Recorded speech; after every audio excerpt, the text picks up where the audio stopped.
A buddy of mine in the Palm Desert area invited me to go on a 7-mile bike ride up a local canyon. Considering I hadn't been working out enough during COVID, I agreed, but it was definitely a struggle to say the least.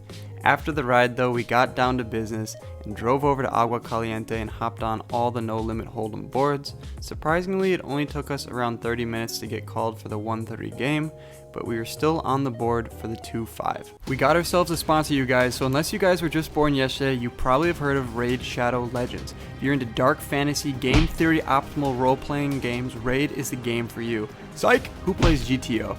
Playing the game is like the equivalent of flopping a royal flush every single hand. It's a free game available to both iOS and Android, and the best part about Raid is the customization. You can feed other champions to your main one to make them even stronger, and with hundreds of artifacts to equip and over 500 champions blessed with unique skills, you can build your team, develop your champions, and raid your way. What I like most about this game is all the hot female champions. I mean, look at this, come on. It's like looking down at pocket queens every single hand. Raid is always coming out with new features as well and updates, and that's no different here. They recently released its biggest update ever, the Doom Tower. It's a giant tower with 120 floors, secret challenge rooms, and 12 seriously badass bosses to take on. It's a huge challenge, but I'm having a lot of fun trying to beat it. It's basically like me when I jump into the 2-5 cash games, and there's never been a better time to dive in and get started. Go to the video description, click on the special links, and if you're a new player, you'll get 50,000 silver, 50 gems, 1 energy refill, 1 clan boss key, 5 mystery shards, 1 day XP booster, 1 free champion, the Hex Weaver. This is an awesome champion, you guys. They're literally giving it to you for free. You'll be able to find it here in your little inbox thing for the next 30 days only. So thanks again, Raid, for the sponsorship, and let's get back into the poker.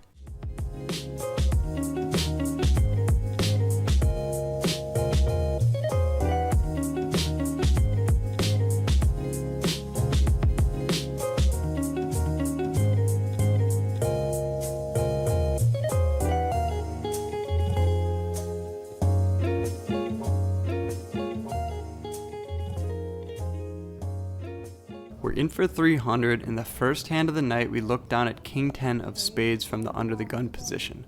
I raise it up to 10, under the gun +1, and the button both call, so we're going 3 ways to the flop with 34 in the pot. King of clubs, Jack of diamonds, 8 of hearts is the flop. We flop top pair here 3 ways, and I'm not looking to slow play it here, so I decide to bet 20 into 34, but unfortunately they both fold. Next hand, the straddle is on. We're under the gun with red kings, and I raise it up to $16 here. Only the straddle calls, which is fine. We're going heads up to the flop. With 36 in the pot comes 4 of clubs, 9 of clubs, deuce of spades. We have an overpair here on a 2-club board. I bet 25 into 36 here, looking to target all 1 pair and flush draw type hands, but unfortunately he has none of that and folds. Where is all the action today? What the heck? 350 now in our stack. We look down at the beautiful King of diamonds, 7 of hearts, 5-handed. Apparently 2 people had to run to the bathroom, but no worries, it folds to me. I'll create some action here. I raise it up to $8. And just the big blind calls, so we're going heads up to the flop, which comes 9 of hearts, 5 of spades, 10 of spades. He checks to me here, and the board favors his calling range more than it does my raising range, so I decide to check it behind. Turn is the 8 of hearts, giving us an open-ended straight draw now, and he decides to lead into us for $12. I don't think there's too much of a decision here, and I decide on a call. The river gives us a pair. It's the king of spades, but bringing in the front door spade draw. He continues to bet here, this time to the tune of $16, and there's not much of a decision here for us when we make a top pair on the river. We call. He shows 5 deuce of clubs for a pair of 5s, I guess, and turn that into a bluff, but we're going to drag that $73 pot.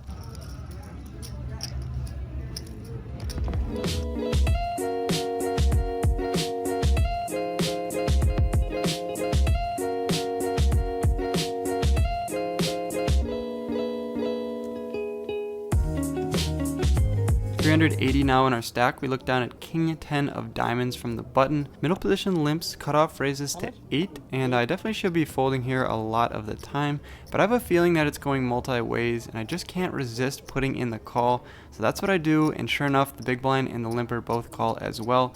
So we're going 4 ways to the flop with 33 in the pot, which comes Queen of diamonds, 7 of spades, 4 of diamonds. We flop an obvious front door flush draw, and it checks to the cutoff, who bets $20. I put in the 20, and we're going heads up to the turn. 73 in the pot, the turn comes the 9 of hearts. We don't immediately improve with our flush draw, but gives us a gutter to the straight, which is an additional 3 outs, so that's fine, I guess. Cutoff now slows down and checks. This gives us an opportunity here. We obviously don't have a made hand. We have a lot of potential though on the river, so I decided to bet $45 here into 73 as a semi-bluff. I think this will give us the pot a high percentage of the time, given that it looks like he gave up here on the turn. But he thinks about it for a minute and ultimately decides to raise me to 150, a little bit over 3x. It's kind of strange. Also, he has me covered, so we would be playing a fairly large pot if I was to call. I'm not exactly sure what he's representing here. If he flopped a set, wouldn't he slow down on the turn? Pocket nines makes sense, I guess, to trap, but is he really firing that 4 ways on the flop? I'm not really too sure. Maybe a 2-pair combo of queen 7 or queen 9, but then again, he raised it pre-flop, so that just doesn't really make too much sense at all. I'm not really one to talk though. I have 6-10 of diamonds in this spot. It just doesn't make too much sense to me given his line, and with all the draws out there that I can possibly hit on the river, I decide to put in the call. 373 now in the pot. The river comes the 4 of clubs. Not exactly the card we wanted to see. It leaves us with 10 high, which is really bad. Action is on the cutoff, and now he shoves. There's really nothing to do here. If he checked to us, we might have had a decision and found an all-in as a bluff, but with just 10 high here and facing an all-in, we're never good. So I say sayonara, we peace out, and fold.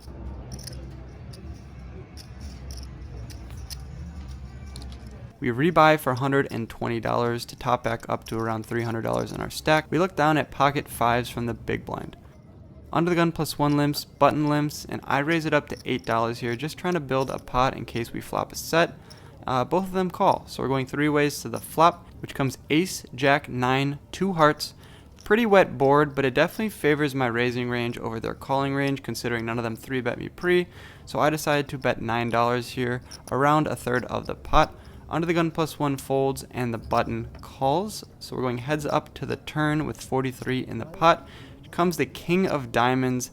The board gets even more connected. I have no idea why, but I decide to keep betting here, this time to the tune of $27. I size up to around 60% pot, a little bit of a polarized bet. He snap calls, so we're going to the river. I'm still in this hand, I don't know why. Here comes the river. It's the 10 of spades. It puts a 4-liner out to the straight there, and I come back to earth. I finally come to my senses, and I check. He bets $75 here, very polarized bet.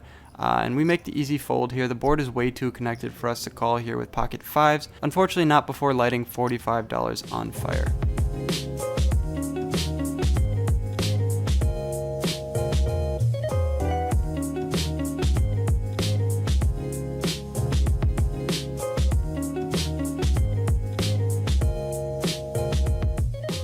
We add on an additional $50 to get back up to the $300 range. We look down at 6 of diamonds, 7 of clubs from the cutoff. I raise it up to 10 here because when it folds to me, the big blind folds every single time. He just never is calling. It's just unbelievable. He's playing so tight. So I think I can get this raised through a lot. My left, who's the button, calls and both the blinds folds. That's the worst situation. We're going out of position, heads up to a flop. $24 in the pot. Gives us bottom pair, comes ace of spades, king of clubs, 6 of clubs. We have the 7 of clubs in our hand. Obviously, we flop a pair of 6s. This board is definitely more favorable for our pre-flop raising range. So I bet 17 into 24 here, and the button doesn't really think about it for too long and puts in the call. Turn with 58 in the pot comes a 9 of spades, and it brings in a backdoor spade draw. I decide to check here, and he pretty quickly checks behind, so I don't give him credit for too much of a hand here. All of his hands that want to get value will start betting here, so when he checks behind, it's probably a club draw, a spade draw, or a low pair. The river with 58 in the pot comes a 2 of spades, bringing in the spade flush that I just mentioned. I check again here, I just want to get to a cheap showdown. But now he decides to wake up and bet over pot. He bets $59. I kind of talk myself through this hand. What would he check back the turn with and then decide to fire basically a pot-sized bet on the 2 of spades river? I guess a hand that made a flush would bet this way on the river. Definitely polarizing, trying to get max value. But do you think a good amount of those hands would bet turn? But I would think that a lot of those hands would bet turn, trying to get me to fold after I showed weakness. I think this turn bet is way too big to be value, and I could definitely see a busted club draw playing this way. So ultimately, I do something which I think is pretty cool. I find a call with fourth pair here. I got to play the player, not necessarily what my hand is. When I put in the call, he says nice call, which is exactly what I wanted to hear, and he folds face down. I got to show my sixes here. I show my pair to the table because why not? And he says, wow, and immediately starts complaining to his wife who is standing above his shoulder.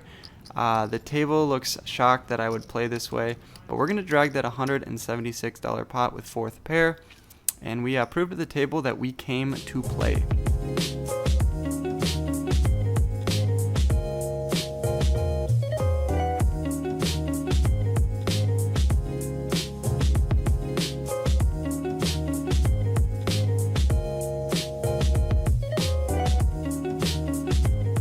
$310 now in our stack. We look down at ladies on the button, as the trooper would say. The action is on under the gun, and I haven't really seen him raise all day, and he decides to bet $12 here, so that's definitely concerning from under the gun position. Folds around to me, and I raise it up to $31. I still have to put in a raise here, even though that player had not played a hand all day. We have pocket queens, we have to go for the raise. If we get 4-bet, we may be able to consider a fold, or if he's deep enough, we could call, looking to get stacks in on a queen flop. Folds back around to the under the gun player, and he decides to call. So we're going heads up to the flop with $66 in the pot. Comes king, 7, 5, 2 spades. Obviously, it's not great seeing a king on the flop. There's a lot of combos of ace king, king queen that he could be playing this way. He checks to me though in flow, and I check it back for pot control and deception. Not going to be getting 3 streets of value from a pair that we beat anyways. And against ace king, king queen, we want to limit the damage. Turn is the 8 of hearts here, bringing in a backdoor heart draw. He checks it to me again here, which is strange. I think that he probably at this point has jacks, 10s, 9s, something like that. And so now I need to get value from those types of hands. I decide to bet $35 here into 66, just trying to build a pot and have him call.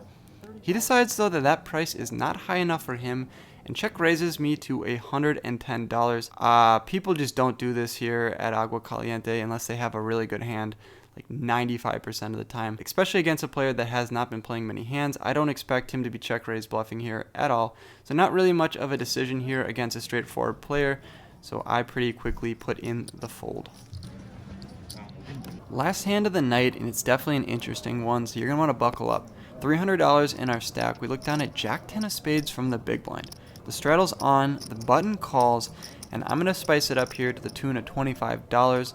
And now the straddler, who we beat in that 6-7 hand not too long ago, re-raises to $75. The button folds, and it's back onto me. I'm going out of position if I put in the call here, but this is the player that I just beat, and I'm not really scared to play heads up with him, so I decide to put in the additional $50 and call. Swing heads up to the flop with 157 in the pot is a decent one for us. Comes 3 of spades, 7 of spades, 3 of hearts. Gives us a spade flush draw on the board, and I check in flow over to him, looking to see what he does. He now does something surprising and not really comfortable for me, and shoves all in. He has us covered. I have 214 in our stack. I'm not really a fan of this since we don't have a made hand. I say that I want to call for the vlog out loud. I want to call for the vlog. But we're crushed by all pairs over pocket 10s, and we're basically flipping against ace king and ace queen. We have like 53% equity. I asked the opponent what he wants me to do. Initially he says he doesn't care, but then he gives me the line of 2021.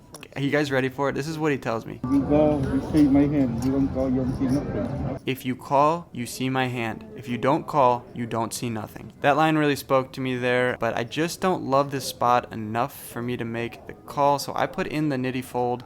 Let me know down in the comments what you guys would have done. I asked my buddy Zach, who is the dealer, to run it out, and he obliges. The turn is the jack of hearts, giving us a pair, and the river is a 7 of diamonds. Of course, I gotta ask the straddle guy now if a pair of jacks was good there. Take it with a grain of salt, but he says yes, he had ace king. I guess we'll never know.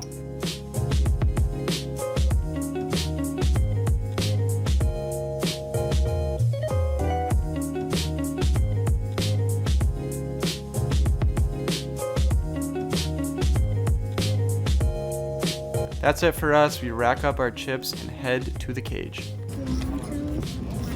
Thank you. Thank you. Alright guys, just finished up that session in a frustrating way. We apparently would have made the best hand there with the jack on the turn, but you never can really believe poker players, right? So he may not have had ace-king, but it kind of makes sense given his line, and people usually like to play ace-king really aggressively. All in all, we got out of the game for 202, so we ended up losing $318 at this session at Aga, which is unfortunate, but the way you can make my day a little bit better is if you like this video right now, share it with a friend, comment, and subscribe, and I'll catch you guys in the next video. We're getting close to 10K subs here, so we're trying to make a push for that. I appreciate it. Thank you guys. Peace. Thanks for watching to the end of my video. Click my head below to subscribe and stay in the loop. See you next time.